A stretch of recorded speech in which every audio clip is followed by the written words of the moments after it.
What's up, guys? I'm BTC. We got our first official teaser for the upcoming Winter Wonderland event and some interesting stats on Ashe in competitive.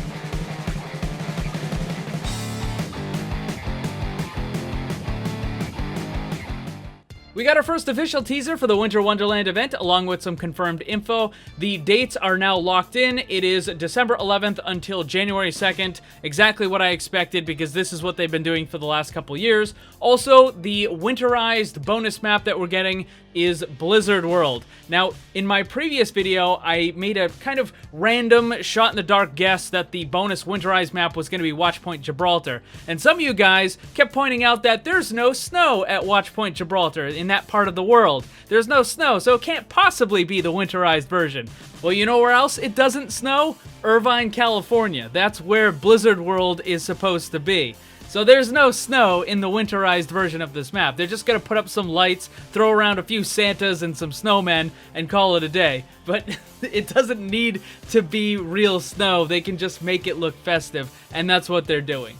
One other quick thing I pointed out is after the official tweet got sent out by the Overwatch Twitter account, I made a couple of responses, and then I said, you know what, hey, they should add the pat pat pat, and I'm gonna put a rock in this one as regular voice lines that May can get in use. There's a whole bunch of them that she gets during the Yeti hunt and during May's snowball fight that are just really cool, and I've always wanted them to actually be added into the game for the regular gameplay.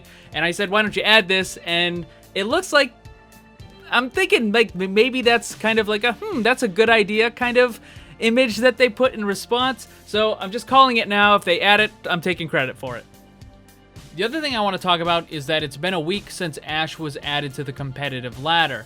Now, with any new hero, there's going to be somewhat inflated pick rate, but with Ashe, it's actually not as high as you would think. Normally, new characters will be in the top 5 at least, but Ashe is still down a little bit more, so she's definitely being played, but not as much as you would think. Now, as far as her damage and some of the other stuff, there was a post over on the Omnic meta that goes and does a pretty nice little breakdown of all of her damage and stat analysis and all that sort of stuff. So I'm just going to run through a little bit of it here.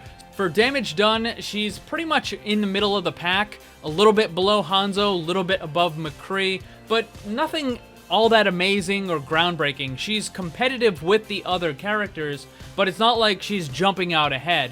And then when you look at the eliminations, it's pretty even across the board. When you compare GM of this character to GM of that character, a lot of it tends to be the same, and Ashe is kind of filling the same pattern that you're seeing with all the other characters. Something else interesting that I want to point out are the Junkrat numbers. Because Junkrat has such a low skill floor, it's easy for anyone to just play the character, start attacking, and get eliminations. And you'll notice that the bronze, the silver, the gold, and the plat, diamond, everyone has more eliminations than the Grandmaster Junkrat players do.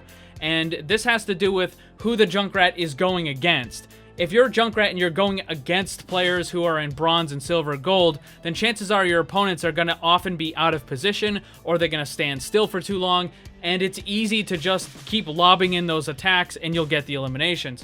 Going back to Ashe, one of her most important stats is her number of deaths, and you'll see it's noticeably lower than all of the other characters. And I think the main part of this is due to the coach gun being as good as it is. Even though it has a fairly long cooldown, it's 10 seconds, she's still able to use it to get to high ground instantly. She can use it to push herself back, but she can also use it to push the enemy back.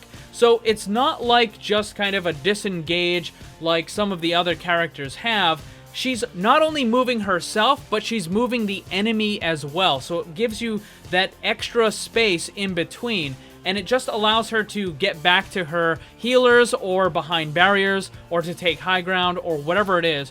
But she's just able to disengage and survive a lot longer than all of the other characters. And you'll notice it's kind of the same from bronze all the way up to GM. There's not a whole lot of fluctuation in that number there.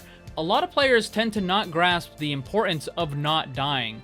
Often, if you're given the choice between securing an elimination and not dying, the better choice is to not die. So this is playing a big part in how Ashe is being played, and also just how well she can perform in these matches.